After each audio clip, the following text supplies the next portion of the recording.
Hello and welcome to Pam's Piggy Bank and Money Box collection. Lovely of you to join me. Tonight I've got really two interesting ones. I think they're both really interesting, but one is more interesting than the other. So this is the first one I'm going to talk about. It's an old-fashioned one-arm bandit, there being its one arm, there being the little hole where the pretend money would fall in, and there's your winnings at the bottom. It's lovely. There's a lot of work gone into it. It even has a tiny little screw. Excuse that.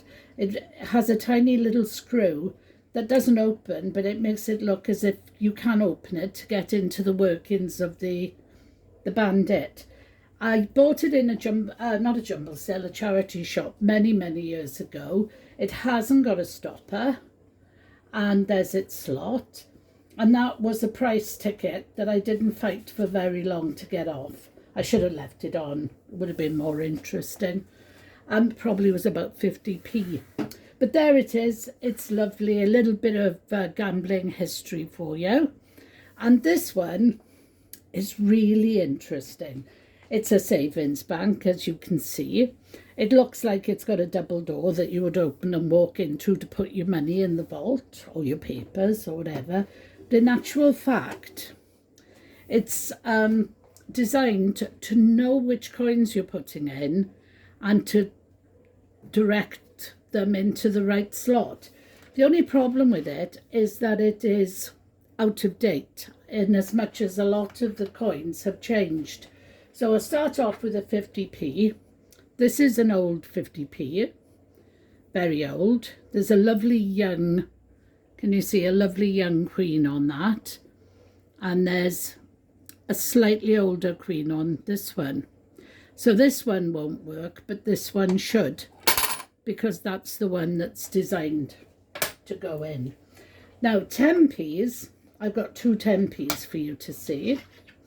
Again, we've got, if I don't put the wrong sides, we've got a younger queen and an older queen, but it makes no difference because they're both the same. So they're more than happy to go in. The £1 coins, I'm not going to show you the new one because it will stick, but there's an old £1 coin and a new £1 coin, and the new one just won't work. The old one does work. You can see it just there. 20p. Oh, I don't seem to have a 20p. Let me dig one up my jar. Here's one. 20p, again, they haven't changed. So there it is there. And 5p. I have two very different queens. Can you see them? I don't suppose you can really, but two very different queens.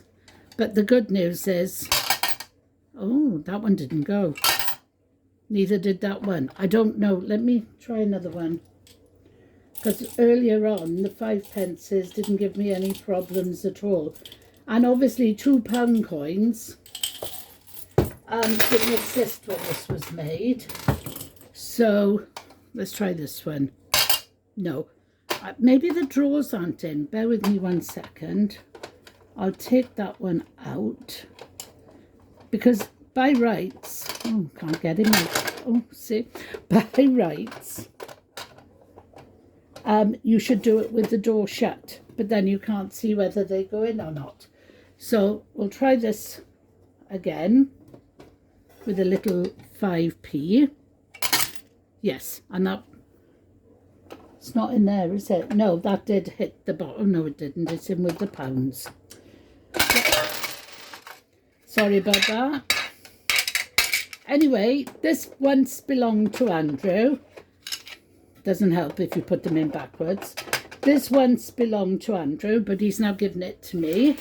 And I absolutely adore it. So it's time for me to go, I think, after that sort of disaster. But there we are. What can I do? I do want to show you this, which some of you will have seen before, which is my paper pig. It was made as a swear box for one of the teams I didn't work in this particular team, but it was very close to where I worked. And I kept fancying it, and it got fuller and fuller with money. And I just said one day, I said, that's going to break, you know, and then it'll be lost forever. So the team leader gave it to me. And it's gorgeous, and it's so heavy because it's only made out of paper, but it's full of coins.